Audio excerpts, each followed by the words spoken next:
Thank you.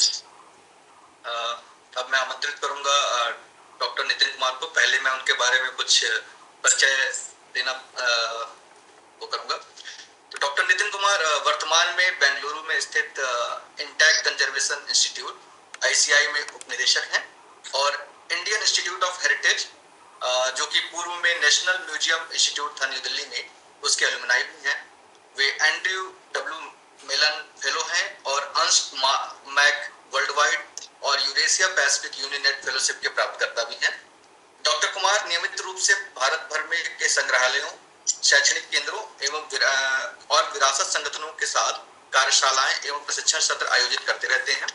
उनका काम निवारक संरक्षण, पांडुलिपि देखभाल और विरासत संरक्षण के लिए वैज्ञानिक दृष्टिकोण के साथ पारंपरिक ज्ञान को एकत्रित करने पर केंद्रित है। अब मैं डॉक्टर नितिन कुमार को आमंत्रित करता हूं, वो अपना presentation conservation to curation journey through time इस पे प्रदान करेंगे। धन्यवाद।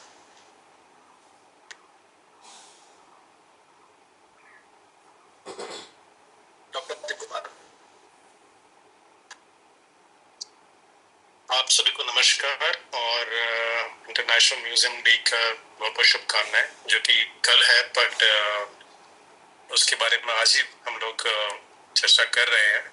और मुझे बहुत खुशी है, रजनीश ने जब मुझे फ़ोन किया कि अगर मैं इस उपलक्ष्य में आप लोगों से आपको अपना मतलब जो मेरा एक्सपीरियंस है अब तक का वो मैं आपके लोगों के साथ शेयर कर सकूं, तो वही उम्मीद करता हूँ कि कुछ जो मैं दिखा रहा हूँ और ज़्यादा नहीं बता सकता है कंजर्वेशन के बारे में, पर जितना भी है मैं दिखाने की कोशिश करूँगा। मुझे ये भी खुशी है कि आर्यन सर यहाँ पे थे। आर्यन सर का जो IGNCM में 6 साल पहले एग्जीबिशन हुआ था, उस टीम का मैं भी हिस्सा था। और हनुमान कलेक्शन जो हमने IGNCM में तब 1 या 2 महीने के लिए एग्जीबिशन पे रहा था, तब उसका कंजर्वेशन और डिस्प्ले करने का मौका मिला था। तो सर से मिलकर यहाँ पे बहुत ही अच्छा लगा। Hello sir. इससे पहले कि मैं कंजर्वेशन या क्यूरेशन पे जाऊं, थोड़ा सा म्यूजियम के बारे में, क्योंकि है तो म्यूजियम ही आखिरकार जहाँ पे भी हम जाएं और जितना भी हम मेरे दिमाग में कुछ और चल रहा है। सभी पार्टिसिपेंट से अनुरोध है कि अपने माइक्रोफोन को म्यूट रखें प्लीज। मतलब म्यूजियम्स का वैसे काम तो बहुत होता है, पर जहाँ जैसे कि ये मैंने कुछ 5 वर्ड मतलब पूरी डेफिनेशन में से सिर्फ 5 ही वर्ड मैंने हाईलाइट किए हैं। इसमें से मैं आज सिर्फ 2 ही आपके लिए मतलब बोलने वाला, जिसमें कंजर्वेशन जो मैं करता हूँ और एग्जीबिशन जिसका मतलब क्यूरेशन का एक पार्ट है।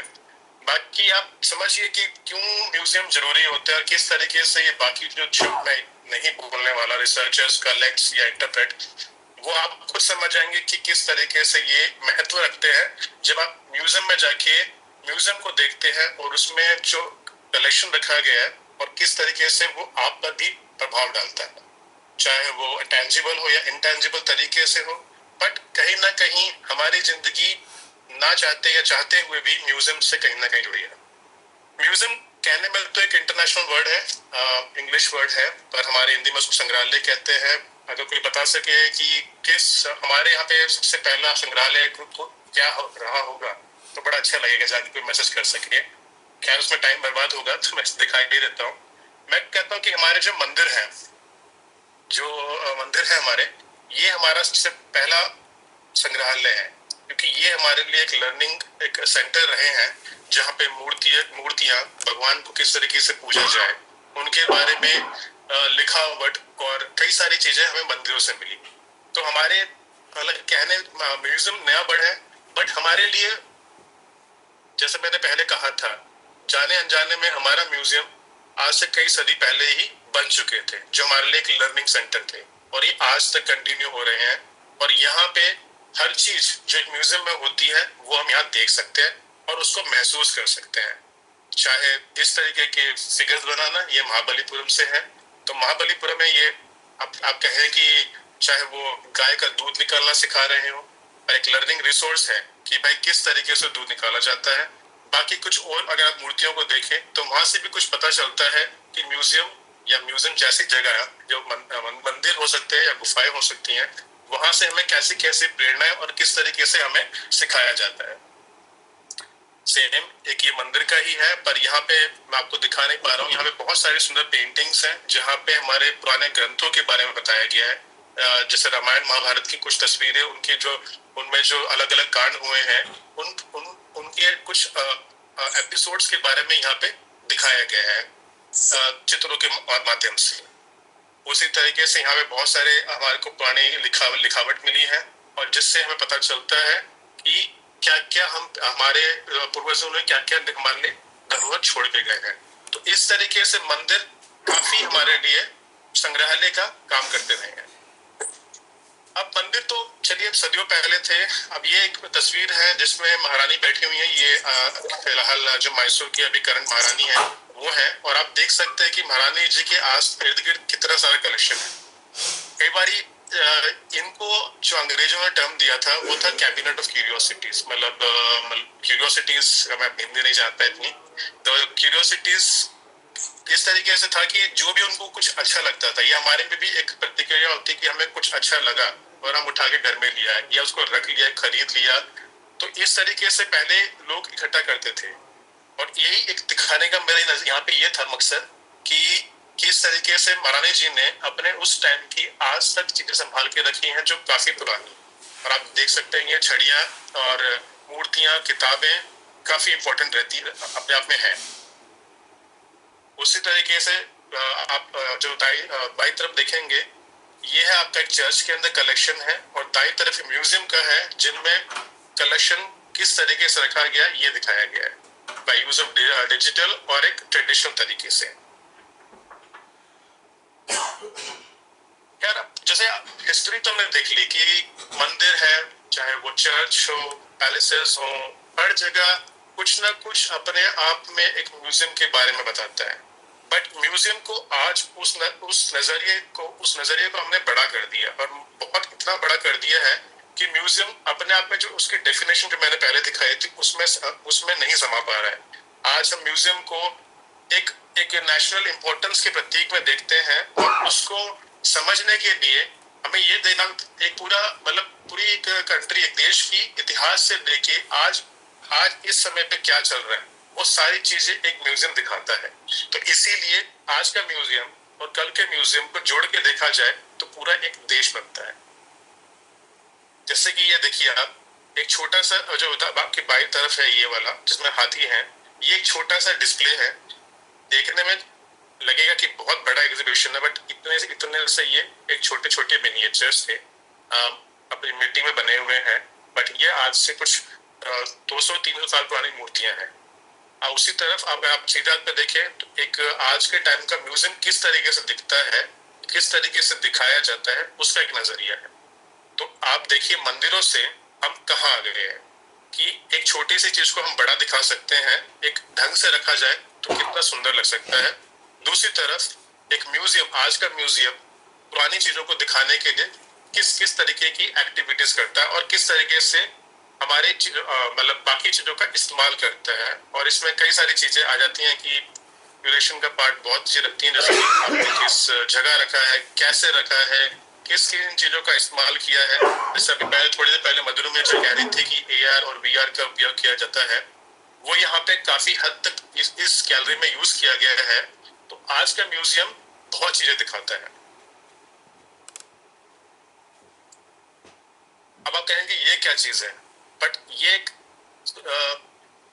मैं भी जब पहली बार इस गैलरी में गया था, मैंने सोचा नहीं था कि कुछ इस तरीके से भी दिखाया जा सकता है। इस म्यूजियम में जो यहाँ के ओनर इंचार्ज थे, उन्होंने अलग अलग तरीके की खिड़कियों का म्यूजियम बना रखा है। तो आप देख सकते हैं कि नीचे यहाँ पे एक वायर नेट की खिड़की बनी हुई है, यहाँ पे एक 2 खांचों वाली खिड़की, और अलग अलग इस तरीके की खिड़कियों को रख के एक हिस्टोरिकल टाइम से लेके आज तक कैसे खिड़कियां इवॉल्व हुई हैं वो दिखाया गया है। मतलब हम सोचते हैं कि खिड़कियां ही तो हैं, बट खिड़कियां पहले से आज तक कैसे डेवलप हुई उस तक को एक छोटे संग्रहालय ने संजो के रखा हुआ है। अगर मैं एक शोध करता हूँ और मैं जानना चाहता हूँ कि चलिए आज तो मुझे पता है कि हमारी खिड़कियां हम सिक्योरिटी के माध्यम से नजरिए से देखें तो हम सोचते हैं कि लोहे के ग्रिल लगा लेते हैं या फिर कोई मजबूत ऊपर की तरफ खिड़की बना लेते हैं। बट अगर हम उसका, मैं अब शोधकर्ता के नजरिए से उसको अब शोध करना चाहूँ, जानना चाहूँ कि आज से 20-30 साल पहले कैसे था, अब इस तरीके से इसको दिखाया गया है कि आप पढ़िए कि आज मतलब आज ऐसी है, उससे अगर आप 50 साल पहले जाते तो ऐसी थी, 100 साल पहले ऐसी और 200 साल पहले। इन्होंने हर तरीके की खिड़की को, स्पेशली यूरोपियन, उसको दिखाया यहाँ पे। आप बल्कि अब दीवार पे पीछे देखिए, जो पीछे बिल्कुल सफेद दीवार है, वहां पे इतनी बड़ी बड़ी खिड़कियां उन्होंने लगा रखी हैं, खिड़कियां हैं और वो दरवाजे दरवाजे की तरह दिख रही हैं।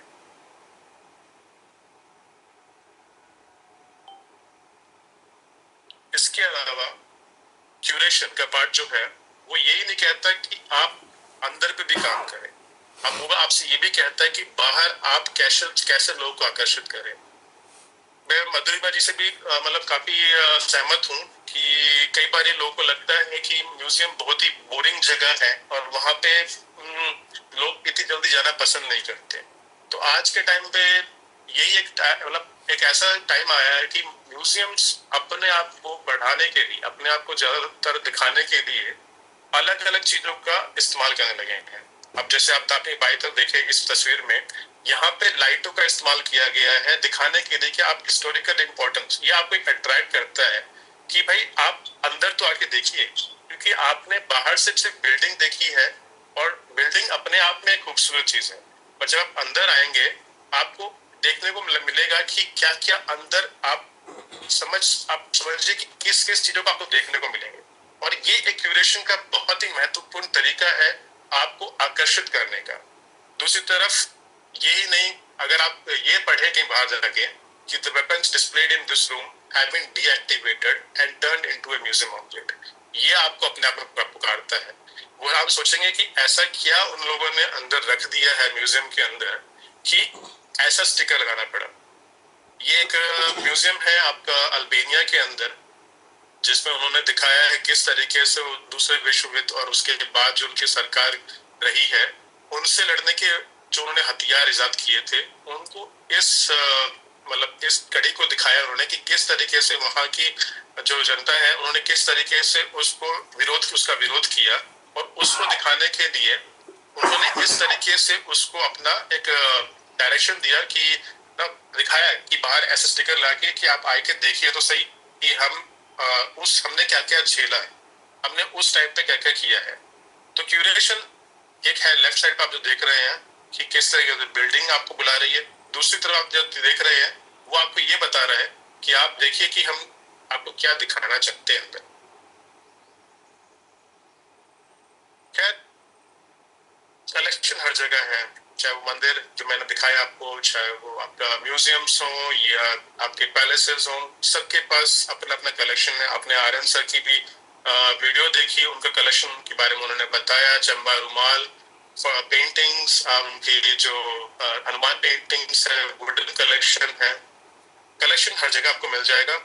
हर इंडिया मतलब कहते हैं, मतलब मैं कहीं भी बाहर जाता हूँ इंडिया से, सब कहते हैं India is culturally very rich, और ये सिर्फ मुझे बहुत गर्व होता है कि इंडिया बहुत वाकई में कल्चरली इतना रिच है कि आपको हर जगह देखने को मिलता है, यहाँ तक कि बाहर के म्यूजियम्स में भी आपको देखने को मिलता है। बट जो सवाल आपका आर्यन सर का भी आ रहा था कि अब है तो उनको कंजर्वेशन भी जरूरी है। इस मामले में इंडिया हमेशा ही सतर्क रहा, मतलब बहुत ही आगे रहा है। जैसे ये आप एक पढ़ के देखिए, ये संस्कृत में एक है जो कहता है तलाद रक्षते जलाद रक्षते रक्षते शिक्षते बंधनात् मूर्ख हस्ते न दात्व्यम एवं वदति पुस्तकम, जिसका लिटरल ट्रांसलेशन ये है कि protect me from oil, protect me from water, protect me from loose binding and never hand me over to a fool. और ये बात हमारे पुराने मैन्युस्क्रिप्ट्स में लिखी हुई है, बकायदा ये दर्ज है वहाँ पे कि किस तरीके से, और ये दिखाता है कि हमारी उस टाइम पे इंडियन जो ट्रेडिशनल नॉलेज है कितनी सतर्क थी और कितना वो आगे थी कि उनको पता था कि हमारे मैन्युस्क्रिप्ट्स को किस तरीके से रखना है। खैर, ये बात अलग है कि हमारा जो ट्रेडिशनल नॉलेज सिस्टम है आज बहुत वीक हो गया है और हम धीरे धीरे इसको लूज करते जा रहे हैं। और मेरा ये भी एक काम रहा है अपने टाइम पे कि उनको मैं डॉक्यूमेंट कर सकूं या कहीं भी कुछ भी देखने को मिले तो मैं उनको लिखता हूं। और ये एक बड़ा ही अच्छा IGNC में जब हम लोग थे तो हमें ये मिला था उस वक्त, ये मैन्युस्क्रिप्ट के अंदर ये फोलियो, और हमें बड़ी खुशी हुई कि कुछ तो चलिए मतलब ऐसा एक मिला लिखा हुआ संस्कृत में कि जिससे हमें पता लगता है कि वाकई में हमें बहुत सारी चीजें हमारी लुप्त होती जा रही हैं।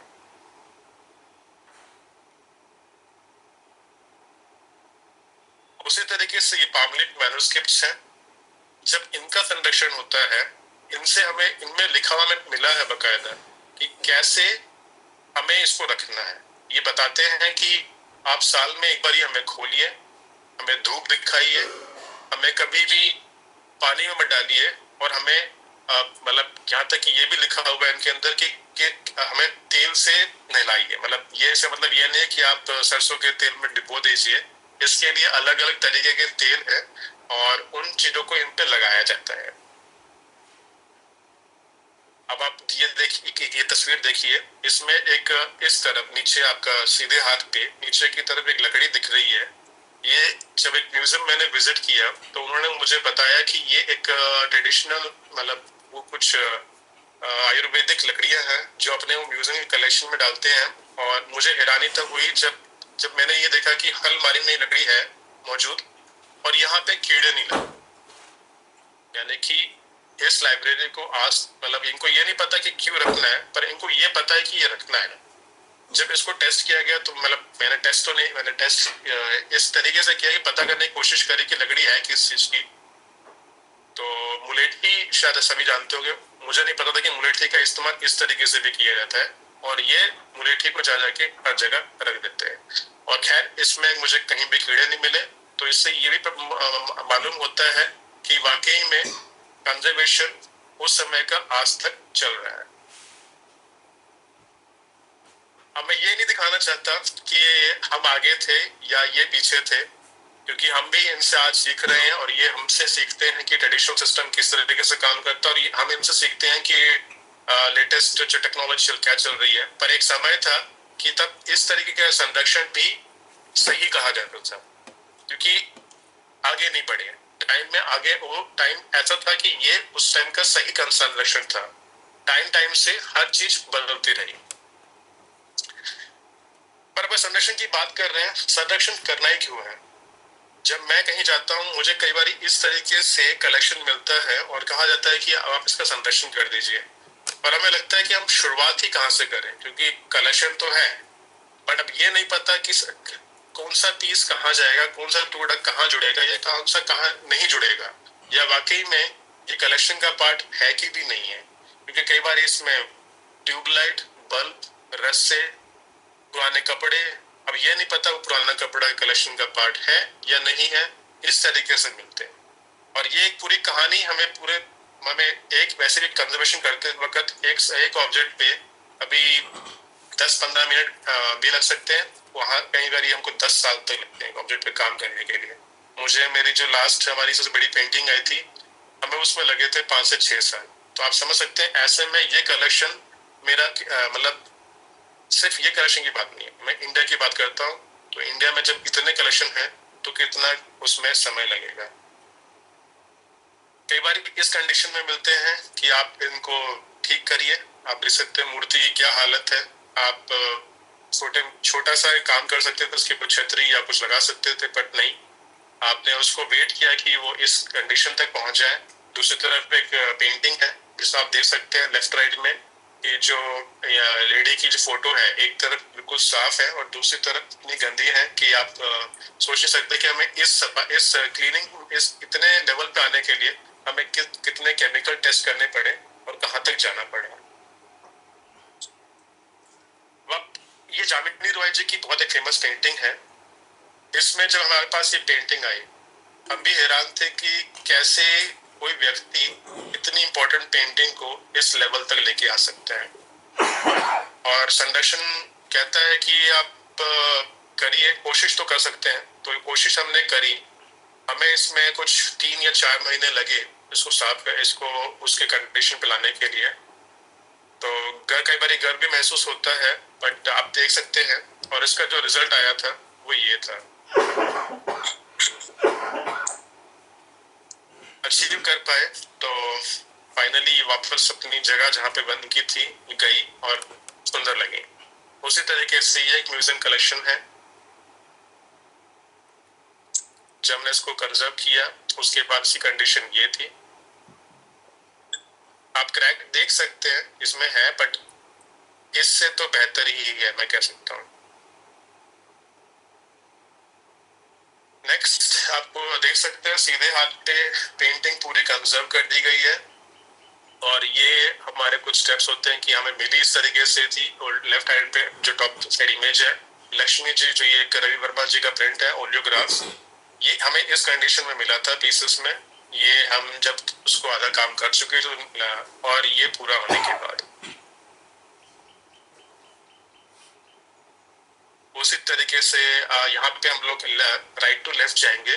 आप देख सकते हैं कि किस तरीके से यहाँ पे इस मटकी के अंदर पीसेस, यहाँ का जो उसका नेक है उसके पीस गायब है, वो पूरा नहीं है, उसको बनाया गया।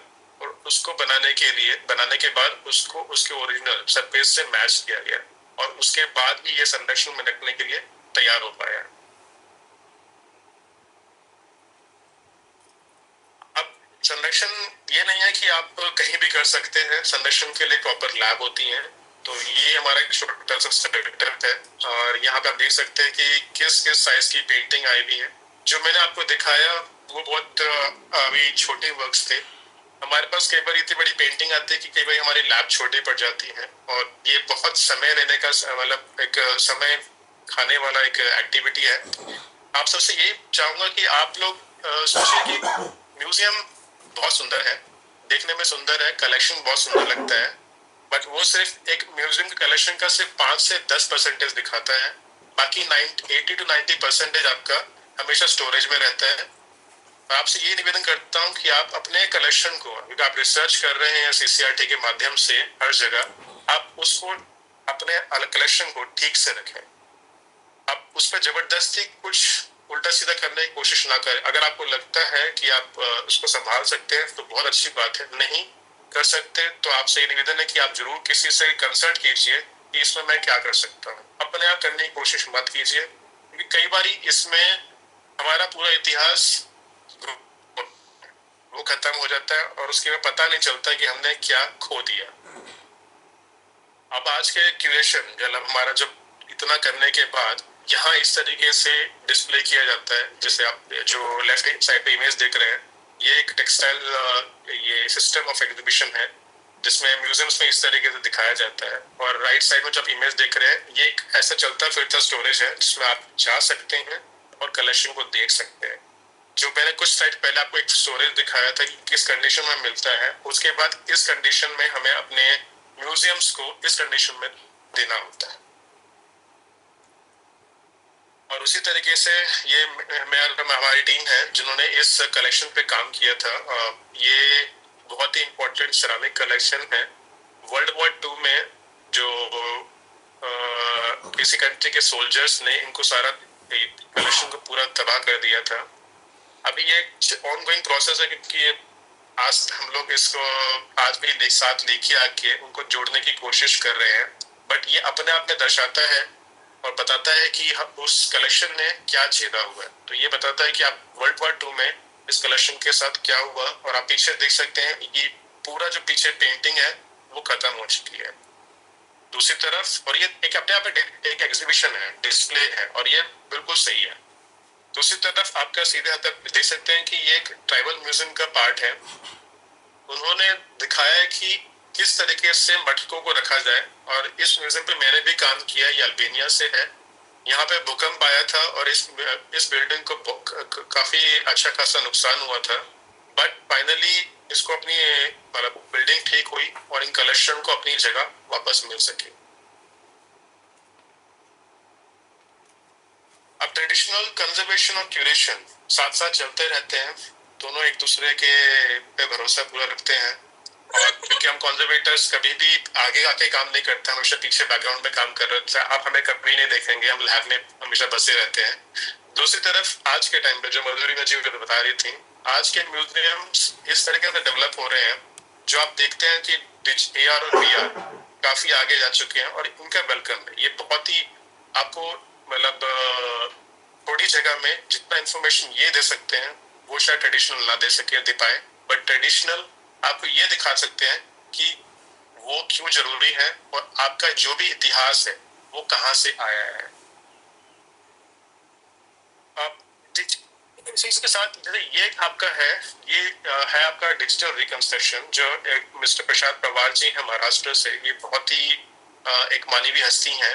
इन्होंने एक बहुत अच्छा काम किया है, क्योंकि अजंता पे हम सारा काम नहीं कर सकते। अजंता क्योंकि एक वर्ल्ड हेरिटेज साइट है यूनेस्को के अंडर, आप उस पर जाके पूरा कंजर्वेशन नहीं कर सकते। तो उन्होंने इस पर जिम्मा उठाया और वो इसको डिजिटल रिकंस्ट्रक्शन कर रहे हैं। पूरा पेंटिंग्स को उठाते हैं और वो एक, जैसे आप सीरियल पे देख सकते हैं, जिस यहाँ के मिसिंग पार्ट यहाँ पे उन्होंने एआई की मदद से उसको डिजिटली रिक्रिएट किया है और यहाँ तक लेके आए। मतलब उसको आप मतलब आप समझ सकते हैं और उसको मतलब एक ना नजरिया आपका बदल जाता है कि चलिए यहाँ पे हम से नीचे आंख गायब है, यहाँ पूरी हो चुकी है। तो आपका जो देखने का नजरिया है, सॉरी वो मतलब सॉरी आई जस्ट लॉस्ट। तो आपका जो डिजिटल रिक्रिएशन के बाद है, आप उसको और समझ पाएंगे, डीपली उसके अंदर जा सकेंगे। तो इस तरीके से technology along with traditional conservation आपकी आगे तक जाने में हेल्प करता है। Thank you. Thank you Nitin ji, बहुत ही मेसमराइज्ड सेशन था आपका and thank you so much. इतनी सारी जानकारी आपके द्वारा प्राप्त की गई है, तो मुझे लगता है हमारे जितने भी पार्टिसिपेंट्स हैं वो भी बहुत खुश होंगे इस तरीके से आपकी प्रेजेंटेशन को देखते हुए। और हमें बड़ा गर्व है कि आप इस तरीके से, आपने खुद ही कहा है कि बैकग्राउंड स्कोर जो होता है म्यूजिक का, अगर म्यूजिक को एज ए सिंबॉलिक लेके चले एक फिल्म में, हमें डर भी लगता है, हमें अच्छा भी लगता है, प्रेम भाव भी होता है, रस का अनुभूति होती है। तो आप आर्ट में उसी रस की अनुभूति देते हैं लैब में बैठ के, कि कोई एक डिस्ट्रॉयड आर्टिफैक्ट्स है उसको भी संयोग के कैसे आप उसका पूरा एक यूनिफॉर्मिटी में लेके आते हैं, जो कई सदियों पहले था, उसके बाद वो खराब हो गया और फिर से हमको उसको रीजनरेट कर रहे हैं। तो ये बहुत बड़ी उपलब्धि है sir, thank you so much Nitin ji. और हम इस तरीके से जुड़े रहेंगे आपके साथ और बहुत कुछ जानना बाकी है सर। Thank you sir. अब मैं चाहूंगा डॉक्टर ख्वाजा सर को मंच पे बुलाने के लिए, क्योंकि सर काफी समय से जुड़े हुए हैं सर। तो उससे पहले मैं सर के बारे में 2 लाइन कहूंगा जो मुझे ज्ञान है। सर ने बहुत कार्य किया है अपने जीवन में, लेकिन फिर भी मैं छोटा सा एक ब्रीफ देना चाहूंगा सर के बारे में। डॉक्टर जीएस ख्वाजा जी एपिग्राफी, मध्यकालीन न्यूमिस्मेटिक्स और वास्तुकला के एक प्रख्यात विद्वान है। डॉक्टर ख्वाजा जी ने पत्रकारिता में भी स्नातकोत्तर उपाधि प्राप्त की है और फिर नागपुर विश्वविद्यालय से पीएचडी किया है उन्होंने। वो एक पेशेवर कैलीग्राफर भी है। 1985 में वे नागपुर से आर्कियोलॉजिकल सर्वे ऑफ इंडिया में शामिल हो गए थे। वे हिस्टोरिकल आर्कियोलॉजी और एपिग्राफी में के लिए दिल्ली के इंस्टीट्यूट ऑफ आर्कियोलॉजी, जो पुरातत्व संस्थान है, इसमें अध्ययन बोर्ड के सदस्य और फैकल्टी भी है।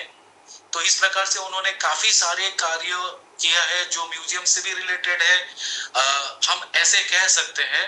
तो आज मैं आग्रह करूंगा कि सर अपने जीवन का जो एक्सपीरियंस है वो साझा करें। और सर ने एक बहुत सुंदर टॉपिक हमें बताया था, जो importance of museum in archaeology. तो बहुत ही सुंदर टॉपिक है सर, और ज्यादा वेट नहीं करते हुए आपको मंच में स्वागत है sir. Thank you sir.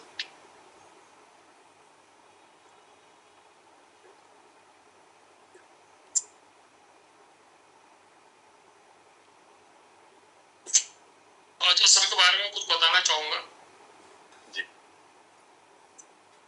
Khwaja Sahab के बारे में अभी जो बताया गया, इसके अलावा ख्वाजा सर एक बहुत अच्छे एक्टर हैं और इनकी वॉइस मैंने मेरे कई नाटकों में ली है। बहुत ही गहरी आवाज है और संबंध है इनका एज एन एक्टर और वॉइस ओवर जो होता है इनका, वो हम हमेशा मेरे सारे डॉक्यूमेंट्रीज में और मेरे नाटकों में इनका वॉइस ओवर मैंने लिया है। और हमारा नागपुर से ही है और हमारी बहुत पुरानी पहचान है, बहुत इज्जतदारी से उनका नाम लिया जाता है नागपुर में। Thank you.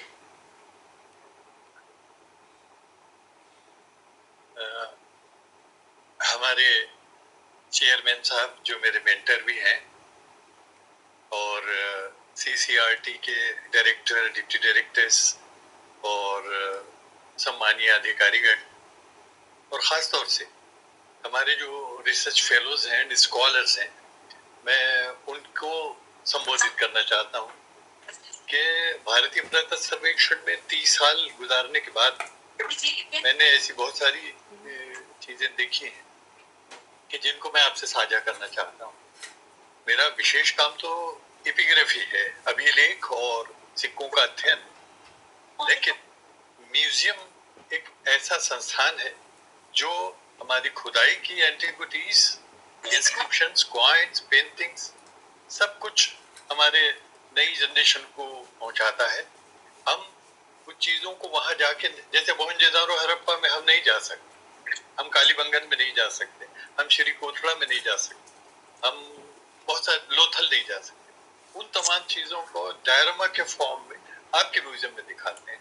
हम चाहते हैं हमारी जनरेशन, नई जनरेशन जब ये कहे कि हमें भारतीय होने पे गर्व है, तो उन्होंने अपने हेरिटेज को जानना चाहिए और उस हेरिटेज को जान के उसको बचाने के लिए हमारे साथ आना चाहिए। Tangible, non-tangible, both the things we should conserve.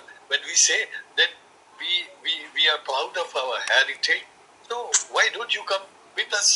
Come with us and shoulder the responsibility. तो आज वो मैं आपके साथ साझा करना चाहता हूँ। एक छोटा सा प्रेजेंटेशन है, आपके सामने पेश करना चाहता हूँ।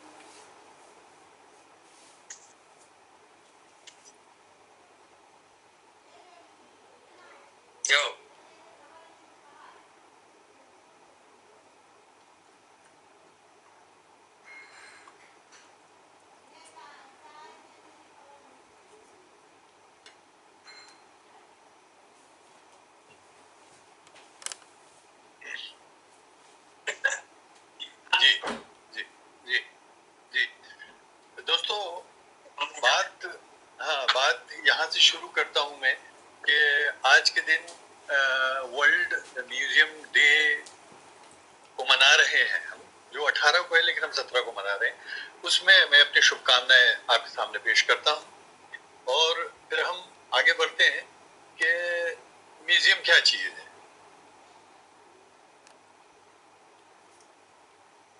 हम म्यूजियम को क्या मानते हैं? क्या वो एक एकेडमिक इंस्टीट्यूशन है, रिसर्च सेंटर है, स्टोर हाउस ऑफ एंटिक्विटीज है और कंजर्वेशन लेबोर है? अभी नितिन जी बता रहे थे अपने कंजर्वेशन के लेक्चर में कि म्यूजियम किसे कहना चाहिए।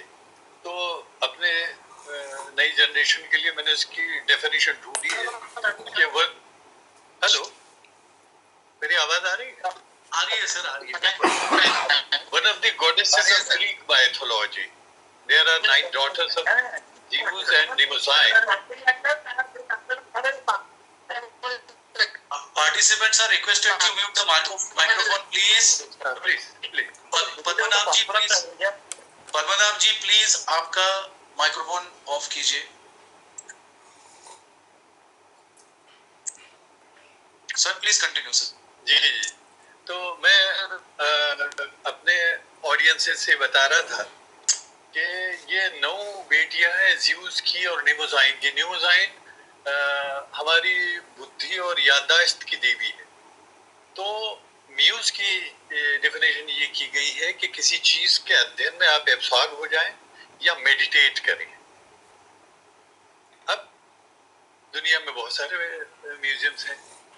सबसे पहले तो मैं जिस डिपार्टमेंट में हूँ, archaeological museum, anthropological museum, cultural and से फिजिकल, फिर natural history museum, museum of culture, history of medicine, rail museum, aeronautical museum, doll museum, museum of technology. There could be so many museums. और आज तो एक पतंग भी museum है, दैनिक प्रयोग वस्तु संग्रहालय, एटसेट्रा एटसेट्रा।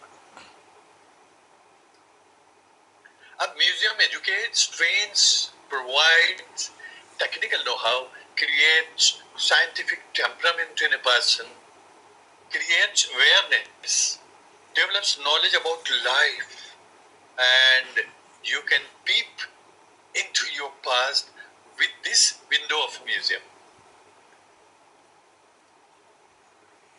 अब किसी आर्कियोलॉजिकल म्यूजियम में क्या क्या डिस्प्ले में आपको नजर आ सकता है? हमारे यहाँ भारतीय पुरातत्व सर्वेक्षण ने अपने 160 साल के अस्तित्व में हिंदुस्तान की कई जगहों पे खुदाई की, वहाँ साइट म्यूजियम है और बड़े शहरों में बड़े बड़े म्यूजियम्स बनाए हैं। वहाँ क्या क्या डिस्प्लेड है? एक्सकेवेटेड एंटिक्विटीज, जहाँ खुदाई में जो चीजें निकली उनको उन्होंने डिस्प्ले किया। स्टोन टूल्स, आप कहेंगे कि प्राचीन इतिहास जहाँ से शुरू होता है उसके पहले का हिस्सा प्री हिस्ट्री है। प्री हिस्ट्री में इंसान पत्थर के बनाए हुए गारों में रहता था और गुफाओं में रहता था और पत्थर के औजार से अपने काम करता था। फिर उसके बाद sculptures, epigraphs, coins, seals, pottery, manuscripts, jewellery and many more things belonging to bygone era. Museum today in future, क्या आज म्यूजियम क्या है और आगे चल के क्या हो सकता है? मधुरिमा जी ने उसकी तरफ एक इशारा किया है। After the arrival of computers, can be said that the museums have become well equipped. अब हमारा म्यूजियम well equipped हो गया है, उसके पास काम करने के बहुत सारे टूल्स आ गए। Curators are there to arrange galleries for visitors. Curators हैं वहाँ, वो गैलरीज बनाते हैं। और एक नया सॉफ्टवेयर आया है जिसका नाम है जतन। कोई भी एंटिक्विटी हमारे पास आए तो जतन से उसको हम फोटोग्राफ करके डॉक्यूमेंट करते हैं। With this you can register an antiquity, tally with its likes, दूसरे म्यूजियम्स में कहाँ ये चीज रखी है उससे हम उसको टैली करके बता सकते हैं कि ऐसी कितनी चीजें और जगहों पे। से photos and it's line drawing, उससे डायमेंशंस आ जाएंगे 3 डायमेंशन के। The museum in future will be designed in such a way that the visitors will be given all the required information in the form of documentaries and diorama. Audio guides will provide you details of all objects in various foreign and regional languages. The researchers will be given photos with correct readings after critical decipherment. Ephemeris एक किताब है जिसमें कई इरा की dates की equivalents मिलती है। जैसे हमारे यहाँ विक्रम संवत है, शक संवत है भारतीय, फिर उसके बाद अंग्रेजों के आने से हमारे यहाँ ग्रेगोरियन इरा आ गई, फिर मुसलमानों के आने से हिजरी इरा आ गई, फिर हमारे यहाँ कोलम है, हमारे पास बंगाल है। तो इन तमाम में कोई एक डेट के इक्वलेंट्स आपको मिल जाएंगे। The students will be trained in metal and paper conservation. The artificial intelligence is the icing on the cake. अब हमारे म्यूजियम में क्या क्या होता है उसकी एक झलक। अब उसके बाद हिस्ट्री ऑफ ह्यूमन सिविलाइजेशन के बहुत अच्छे म्यूजियम्स में डिस्प्ले है। आपको ये बताना चाहूंगा कि मोहनजोदड़ो, हड़प्पा आजादी के पहले तो भारत में थे। I am talking about the undivided India, greater India, लेकिन अब वो हमारे पास नहीं है। लेकिन हमारे पास कालीबंगन है, हमारे पास धोलावीरा है, सुरकोटड़ा है और लोथल है, जो बहुत इंपॉर्टेंट साइट्स। अब वहाँ के कुछ डायरामास देखें, एक नजर डालें। हम ज्यादा समय भी नहीं है, हम आगे भी चलेंगे धीरे धीरे। ये excavated site of Harappan field and these are the step well to store water. देखिए सिंध जो है, सिंध पूरा सिंध कम पानी का इलाका है, बारिश बहुत कम होती है, इसलिए वो अपने इस्तेमाल के लिए पानी को जमा करते हैं और साल भर यूज करते हैं। तो उसके कुछ प्रमाण हमें देखने मिलते हैं। नीचे ग्रेट बाथ और नीचे राइट हैंड साइड पे drainage system of A well built city. RS. Rao एक बहुत बड़े आर्कियोलॉजिस्ट गुजरे हैं जिन्होंने लोथल में एक म्यूजियम बनाया। तो उन्होंने कंजक्चरली कार्ड को डेवलप करके बना के वहां पे म्यूजियम में रखा। और लकड़ी की चीजें तो जमीन में रहने की वजह से गल के टूट गई, लेकिन मिट्टी के व्हील हमें मिला था, तो उसकी मदद से उन्होंने एक कार्ड बनाई है जो 2 बैलों के कांधे पे जुआ रख के चलाने वाली card. The trade with Asian country. आपको ऐसा लगता होगा कि पुराना भारत ऐसे ही गांवों में रहता था और वो कुछ नहीं, खेती के अलावा कुछ नहीं करते थे, ऐसा नहीं है। हम gold jewellery, ivory, shields, boxes, timber, cotton, textile, copper and bronze, fish hooks, carnelian precious stone beads, live chicken, shell and bone inlay, and even water buffaloes दुनिया को भेजते थे। Other trades goods include terracotta pots, gold, silver, metals, beads, flints, making tools, these seashells, pearls, and colored gemstones such as lapis lazuli and turquoise.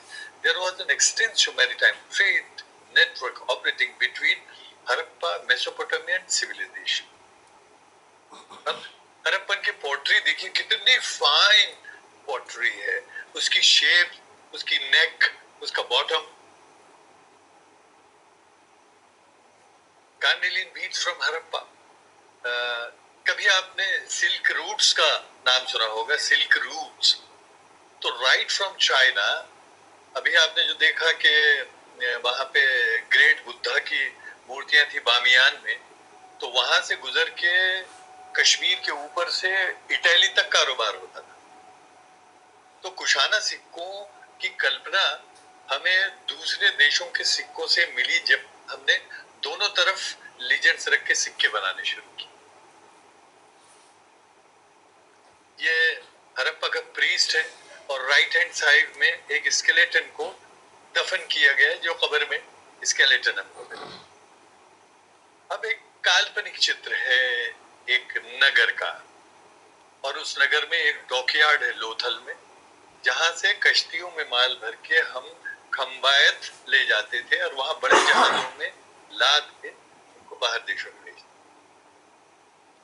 अब हम epigraphy की बात करेंगे, ये सील्स है, हम एपिग्राफी की बात करेंगे। एपिग्राफ हम जिसे शिलालेख कहते हैं, वो इतिहास का सबसे भरोसेमंद प्रमाण है जो समय के साथ नष्ट नहीं होता। जिस वक्त पेपर का आविष्कार नहीं हुआ था, किताबें नहीं लिखी जा रही थी, उस वक्त epigraphs are the source of history. मिसाल के तौर पे हमें बुद्धिज्म और अशोका के काल की सारी ऐतिहासिक घटनाओं का ब्यौरा अशोका के जमाने में एडिक्ट से मिलता है। तो हमारे लिए एपिग्राफ बहुत इंपॉर्टेंट सोर्स है। आपको सुन के हैरत होगी कि सेंट्रल अफगानिस्तान और पाकिस्तान में एक खरोष्टी स्क्रिप्ट लिखी जाती थी जिसके लेख हमारे म्यूजियम में डिस्प्ले किए गए हैं।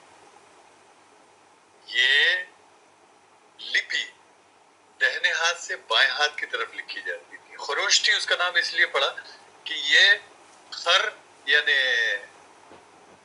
गधा और पोस्तीन, मतलब उसके चमड़े पे लेख लिखे जाते थे, फरमान लिखे जाते थे राजाओं के, तो उसका खर पोस्तीन से खरोष्टी नाम पड़ गया।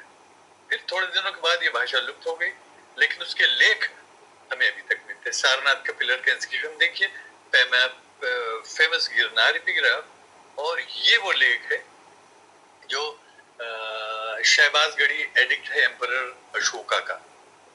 इसकी रीडिंग है राइट टू लेफ्ट, धर्मदीपी, धर्मदीपी यानी धर्म का दीप। ये एक सील है। अब वो भाषा तो मैं पढ़ नहीं सकता हूँ, लेकिन उसका डिस्प्ले पब्लिकेशन में किया हुआ है, एक नजर देख लीजिए। क्योंकि वो भाषा मुझे नहीं आती, मैं पढ़ भी लूँ तो उसका अर्थ समझ में नहीं आता। ये हमारे हम प्री हिस्ट्री से प्रोटो हिस्ट्री में आए, अब हम एंशिएंट इंडियन हिस्ट्री के एपिग्राफ्स के ऊपर एक नजर डालते हैं। ये दाहिने हाथ से ऊपर गुप्ता स्क्रिप्ट, उसके नीचे Sanskrit inscription in Devanagari, left hand side में inscription in Brahmi script on the pillar in front of Qutub Minar. अब हम मेडिवल एपिग्राफ्स की तरफ आते हैं।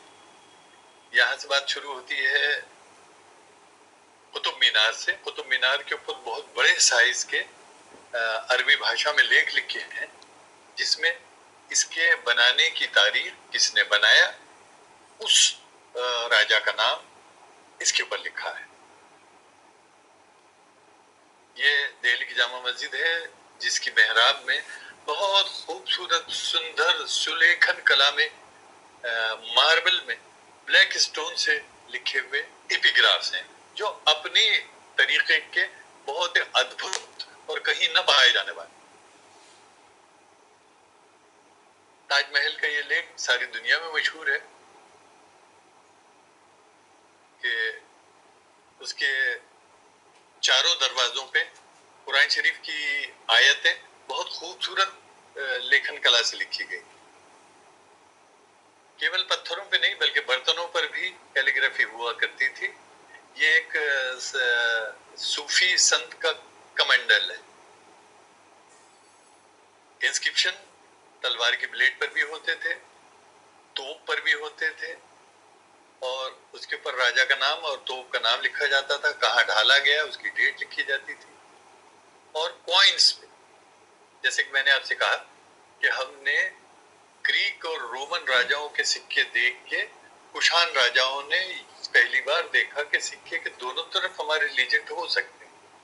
तो उसमें इधर राजा का बस्ट है, सीधे हाथ की तरफ मून गॉडेस का डिपिक्शन है और नीचे गुप्ता काल का एक सिक्का है। फिर मेडिवल पीरियड में Shahrukhi type of coins, then Akbar का मेहराबी सिक्का, देन शाहजहां और औरंगजेब आलमगीर के चांदी और सोने के सिक्के। और ये दुनिया के खूबसूरत तरीन सिक्कों में से सिक्के हैं। इसमें आप जिस भी महीने में पैदा हुए हैं, जिस मास में, उसमें से आपका एक हॉरोस्कोप निकलता है। तो इन 12 में से एक हॉरोस्कोप आपका भी है। ये जहांगीर ने अपने जमाने में 12 ज़ोडिएक साइंस के सिक्के निकाले। आप इसको गौर से देखिए और अगर हो सके तो स्क्रीन से इसका एक फोटो भी ले लीजिए और अपने पास रखिए और सोचिए कि आपका हॉरोस्कोप कौन सा है और आपका सिक्का आपके हॉरोस्कोप का कौन सा हो सकता है।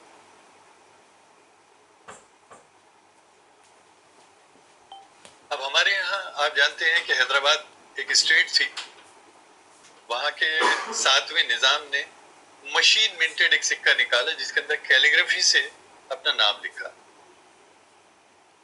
और ये दुनिया का सबसे कीमती, सबसे वजनदार, सबसे खूबसूरत सिक्का जो जहांगीर ने निकाला, ये 1000 मोहर यानी 11 ग्राम का एक तोला और 1000 मोहर 1000 तोला 11 किलो सॉलिड गोल्ड का सिक्का जो चलन के लिए बिल्कुल नहीं बनाया गया था, एक कॉमेमोरेटिव सिक्का था जो आपके सामने। यहाँ पे अब हम अपनी बात खत्म करते हैं। इस सिलसिले में अगर आपके जहन में कोई क्वेरी हो तो भली भांति आप उसके बारे में सवाल कर सकते हैं और अगर कोई बात पूछनी हो तो उसका मैं आपको जवाब भी दे सकता हूँ। किसी का कोई प्रश्न हो तो पूछ सकते हैं सर से। एक बात मैं जरूर कहूंगा कि सीसीआरटी के अधिकारियों का और खासतौर से हमारे सबसे प्रिय चेयरमैन साहब हैं जिन्होंने ये मुझे मौका दिया, उनका बहुत बहुत धन्यवाद। ये बहुत अच्छा लगा कि आपको बुलाया। बहुत बहुत धन्यवाद सर। अगर कोई प्रश्न भी होगा तो ये सत्र ही सीमित नहीं है, हम इसके पश्चात भी हम एक दूसरे से जुड़े रहेंगे क्योंकि सर प्रज्ञा जी पूछना चाहते हैं कुछ। जी नमस्कार सर, मेरा नाम प्रज्ञा है और मैं सीसीआरटी के स्कॉलरशिप सेक्शन में काम करती हूँ। सर मेरा प्रश्न है, अभी आपने जिक्र किया हड़प्पा सिविलाइजेशन का, तो मुझे ये जानना है कि जो हड़प्पन स्क्रिप्ट है वो कहते हैं आज तक पढ़ी नहीं गई, और अगर पढ़ी गई होती तो हमें बहुत नॉलेज मिलती और भी ज्यादा। तो सर उसका क्या रीजन है वो आपसे जान सकते हैं? जी देखिए कि इसके बहुत सारे प्रोजेक्ट्स किए गए जिसमें हड़प्पन स्क्रिप्ट को डिसाइफर करने के बहुत सारे एक प्रोजेक्ट तो रशिया के साथ कंप्यूटर स्टडी से भी किया गया था, लेकिन मजबूरी ये है कि हमें 13 शब्दों से ज्यादा का 13 अंकों से ज्यादा से बड़ा कोई इंस्क्रिप्शन आज तक नहीं मिला। उसके लिए जरूरी है कि कोई बायलिंगुअल मतलब द्विभाषी लिपि का कोई इंस्क्रिप्शन मिल जाए जिससे हम उसको डिसाइफर कर सकें। क्योंकि आपको एपिग्राफिक हिस्ट्री मालूम होगा कि इजिप्ट में एक रोजेटा स्टोन मिला जो लिपिक इंस्क्रिप्शन था, जिसकी वजह से हमने डेमोटिक और हेरोग्लिफिक्स को पढ़ लिया और हमने फेरोज के मकबरे में कौन सी बद्दुआएं लिखी थी उसको भी पढ़ लिया। तो जब तक कोई द्विभाषी इंस्क्रिप्शन नहीं मिलता तब तक के ये इसका पता नहीं लगाया जा सकता कि इस लिपि में क्या लिखा। ये मजबूरी है। बहुत बहुत थैंक यू सर, बहुत बहुत thank you. Welcome. Thank you sir. समय को ध्यान में रखते हुए हम इसके बाद ख्वाजा सर को बहुत बहुत धन्यवाद देते हैं और इसके पश्चात हम चलते हैं हमारे साथ हमारे मिनिस्ट्री ऑफ कल्चर के एक अन्यतम इंस्टीट्यूशन है नेशनल रेल म्यूजियम। उनके जो डायरेक्टर है Shri Dinesh Kumar Goyal, director national rail museum, वो भी हमारे साथ जुड़े हुए हैं, तो मैं उनका भी स्वागत करता हूँ। नेशनल रेल म्यूजियम का हमारे पास एक वीडियो है जो हम चलाएंगे। उससे पहले मैं डायरेक्टर सर के बारे में कुछ कहना चाहूंगा। Shri Dinesh Kumar Goyal ji is a mechanical engineer, belongs to 2011 batch of Indian Railway Services of Mechanical Engineering.